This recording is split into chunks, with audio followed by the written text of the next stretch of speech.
the fact that you've actually made the effort and come around to show your support for CFFG. It means a lot to me. Now, Fabian would like to send you to officially inaugurate the charity because he has other arrangements. So, pass it to Fabian. Thank you very much all for being here today with Rosie and everybody else to kick off this charity. I know that cystic fibrosis is a rare condition, but the fact that it's rare doesn't mean that, like so many other things that afflict the whole world, that we Gibraltar are also unfortunately sometimes afflicted by these issues.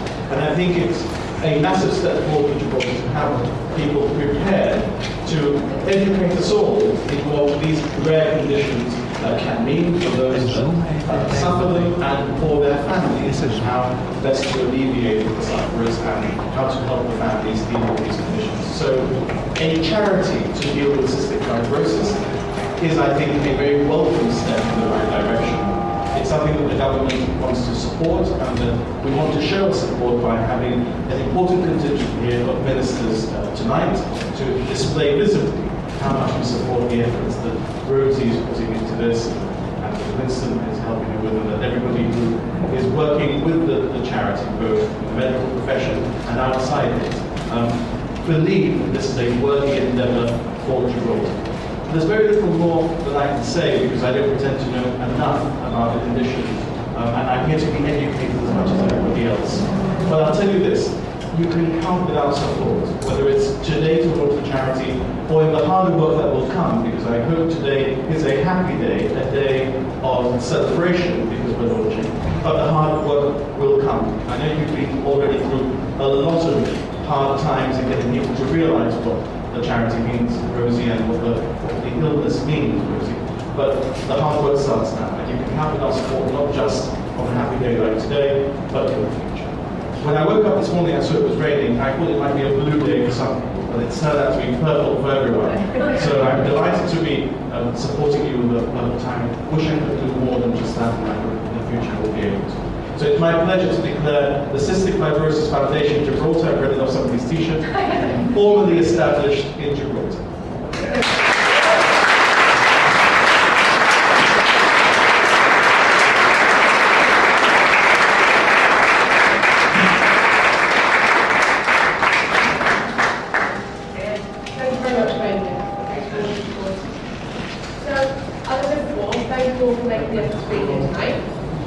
For those of you who don't know me, my name is Hon Fabian. I'm 24 years old and I have cystic fibrosis. Cystic fibrosis is a recessive genetic disease which occurs when you inherit a faulty gene from each parent.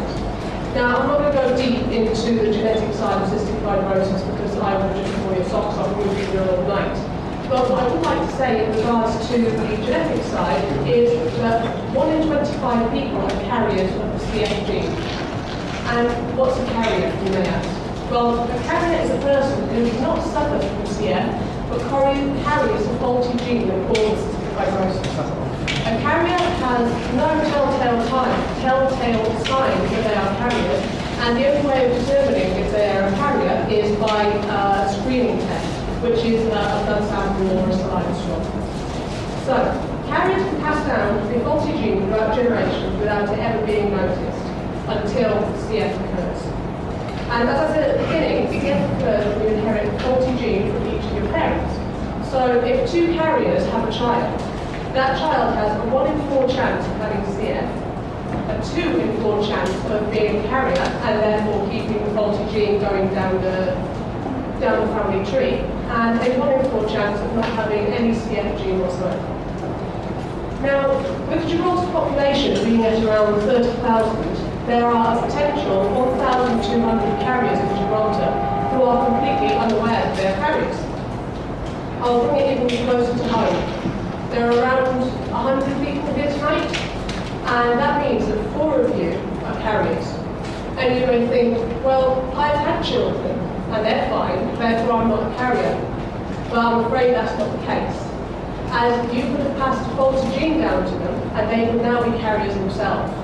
It's an infinite web of possibilities, really. You can never know until CF happens, as it happens in most cases. So, as I said, moving away from the genetic side of CF, I'd like to talk a little about the illness itself. CF makes your body produce thick, sticky mucus, mainly in your lungs and digestive system, which makes it hard to breathe and digest your food. Because the mucus is so sticky, bacteria clings onto it, and that's why we get such recurrent chest infections. The mucus is really hard to get out of our lungs, so we need to have physiotherapy to get as much of it as possible, because if not, it ends up sitting there, festering, which sounds disgusting, and then it scars your lungs. That's what the word fibrosis means in cystic fibrosis. And in the digestive system, the mucus blocks the ducts in the pancreas, which makes it hard for the body to digest food, leading to things such as malnutrition, premature osteoporosis, poor growth, and even delayed puberty. In later life, we can also suffer a thing called cystic fibrosis-related diabetes, which is a unique type of diabetes that combines both type 1 and type 2 diabetes, which is a unique one that only people with CF suffer from. Now, there is a general misconception that CF is a lung disease, but as you can see, it's so much more than that. It does affect most critically the lungs and the digestive system, but there are many other factors such as liver failure, heart failure, premature arthritis, which is usually caused from the adverse effects of steroids which we take to control lung infections. Then there's hearing loss, sinus polyps, gallstones, infertility, pulmonary hypertension, and that's just to name some of the adverse effects. So us CF sufferers take on average 60 tablets a day. That's 420 tablets a week, 1,800 tablets a month, and 21,840 tablets a year. And for me personally, each tablet is a piercing reminder that my body is held hostage to a condition for which there is no cure. And that's only the tablets. Then comes 2 daily sessions of physiotherapy, the nebulizers, the intravenous antibiotics, and yet I still find time to enjoy life. There is no cure for CF yet, and the average life expectancy is 35. Now, so many people have told me, oh, I didn't believe you tonight to get run over by a bus. So from hearing that example so many times, I actually decided to look up the statistics. And Google reckons that 1 in 10,000 people actually die from being run over by a bus. Whereas in harsh contrast, 1 in 2 people die from CF before the age of 35. And with CF, you aren't encouraged to physically be in contact with other CF sufferers due to the high risk of cross-infection. And being denied a chance to support and be supported by somebody who knows exactly what you're going through and understands your worries about not being able to have kids, your fear of not being there to raise your children if you can have them, and they understand why you live against the clock every single day. And that's why I'm grateful that we live in the era of computers and internet and social networks, and I've met loads of people on the internet who have served as a great support and as inspiration. So I think it's a case of how you see your glass, half empty or half full. Now, I personally look at my glass half full and I enjoy every second.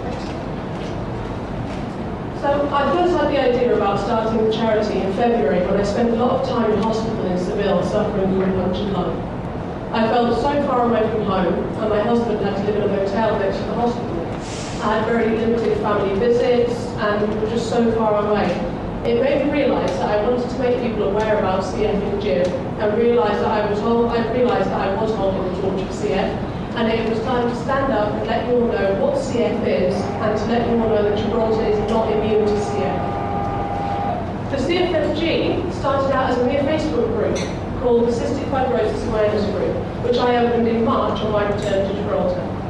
I opened it with the hope of raising some awareness in the community and just sharing my story. And then something really amazing happened, and it just blossomed in a way that I never imagined possible.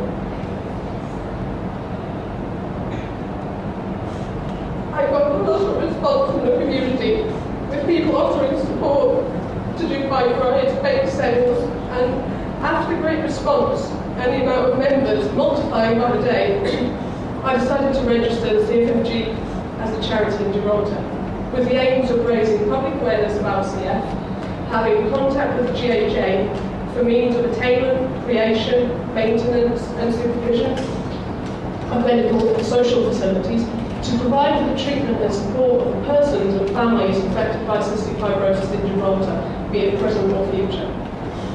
And today, the CF group on Facebook stands over 1,800 members strong, and that's something that I am very, very proud of. So thank you all for being members.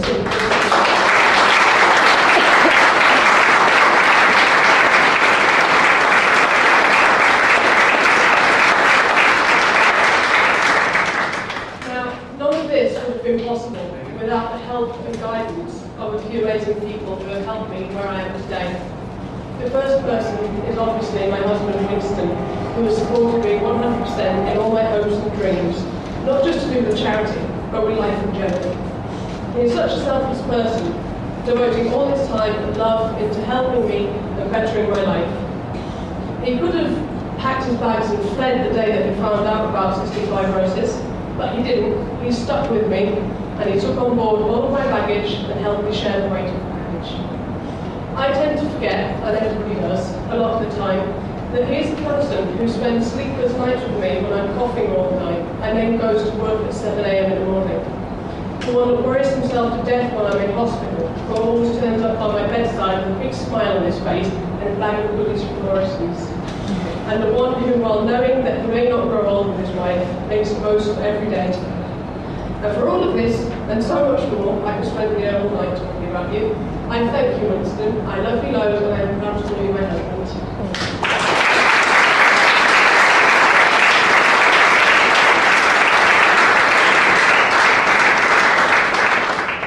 The next person who has helped me immensely is Isabel Hammond, who has basically held my hand since day one of this journey of getting all the paperwork together, registering the charity, setting up the launch party. She's answered all of my bizarre and ridiculous questions 24/7 with all the kindness and understanding in the world. I would like to thank you and your family for helping me and being so kind to me, and thank you for all your guidance. I love you.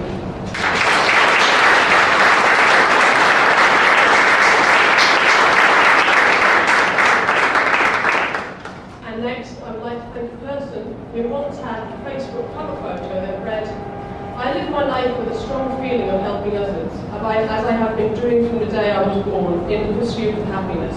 I am here just making friends and offering what I know best. I am just a friend, helping friends, and on a journey of us." Now, that is a true statement if there ever was one.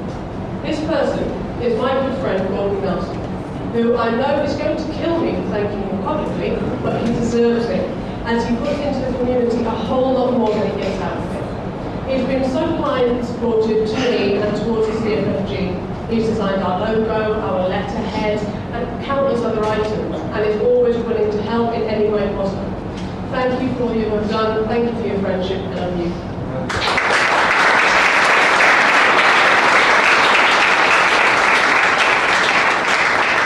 And now I would like to finish off by introducing the Cystic Fibrosis Foundation Gibraltar's committee members. There's myself, President.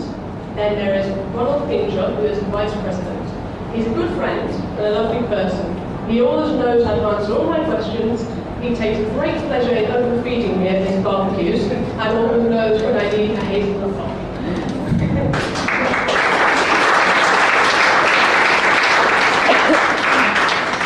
And there's Winston Fernandez, the Secretary. This is yet another task that Winston has taken on to help make sure everything is done properly. Gordon Nelson is the Treasurer, as I said before, always willing to help out when needed. And last but not least is Christine Schmitzy, a person who has dedicated 44 years of her life to nursing and looking after all of us here in Gibraltar. She took a special interest in us kids with CF and took it upon herself to learn about all our medications, therapies, entitlements, and without her, I can assure you that us CFers would be lost. Thank you for being our very mother.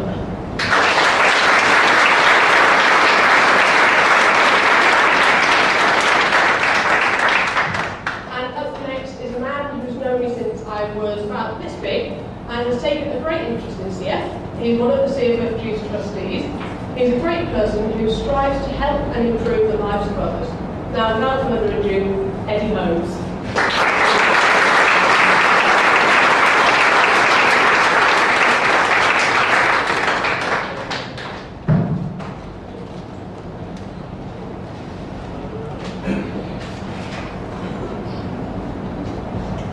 Hello, distinguished guests, ladies and gentlemen. It has been my honor to have been invited as a speaker to the launch of this foundation. I am quite honored that I was asked to be part of the trustees for the foundation. As Rosa said, I have known, together with Christine, Rosie, we've known each other since that high, and now she's taller than me. So I would like to take this opportunity to congratulate Rosie for her courage and determination as the force behind the charity. I would also like to thank everybody else that has helped, like Rosie has already mentioned.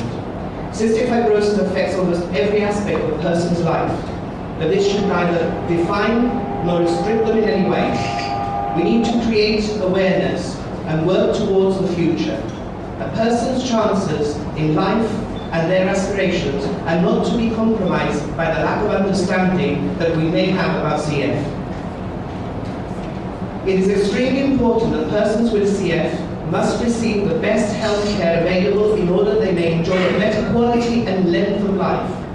It is for this reason that I believe in the future of this awareness campaign and the creation of the Cystic Fibrosis Foundation. The level of expertise required both to treat and delay the onset of the complex multi-system complications in cystic fibrosis can only be acquired by a multidisciplinary team of trained, experienced professionals who are experienced in the care required by these patients. As professionals, we also need to understand that young adults with CF are experts in their own care, and therefore we need to listen to them and their experiences in order that we can improve standards of care. The transition from pediatric care, as is well aware, Rosie is well aware, is that care services to that of adult CF services is an essential part of growing up, and we need to ensure at all times that CF patients continue to receive the best care available. This has been difficult at times, and it's nothing different from what other hospitals and healthcare in other parts of the world have experienced, and can only be achieved through professional multidisciplinary team working in collaboration with the patient and their family. And that's why it is so important that as nurses and the healthcare team actually work together with the patients and their families, which is what I plan to do. In closing, I just wish to thank everyone for supporting this event. The Cystic Fibrosis Foundation relies on the support of the community and the public to continue to work in research and continue campaigning for support and care to those with cystic fibrosis. Let's go on building the bonds of friendship and goodness through cooperation and mutual respect. Thank you all for listening.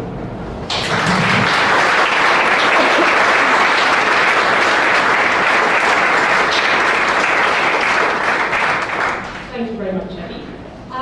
So now I think you all agree that we will go get a drink and what have you. And at 8 o'clock, I'm going to put a couple of documentaries on it, just little short ones. One's 8 minutes long, one's 5 minutes long, just to give you a sort of different insight into cystic fibrosis. And we're also going to be raffling our 3 hampers that we've got here. So we've got the people with the raffle tickets circulating. So there he is over there. So I'll see you in a bit. Thank you all for listening.